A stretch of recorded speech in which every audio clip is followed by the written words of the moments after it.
In this video, I'll show you how to use CrashInfo to find and fix errors in GTA San Andreas.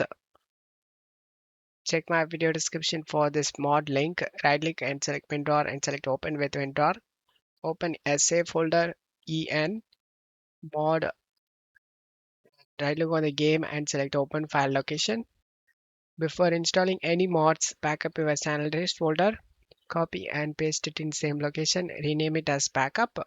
Once you're done, open the San Andreas folder. Land up all these files inside the game folder. And now you can start the game. If you faced any crashing problem, you will get this message like crash. Oh shit, here we go again. And here you can able to see the problem. It says problem with Steam's GTA SA audios. So download and install the audio folder and exactly which file was not reported. So solution it gives you, just follow the solution. In my case, so it says download and install the audio files. I did downloaded the audio files. Right click WinRAR and select open with WinRAR.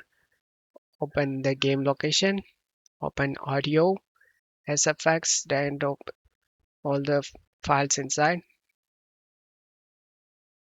Replace file in the destination and then streams, then all the files. Replace file in the destination. And now you can enjoy the game, guys.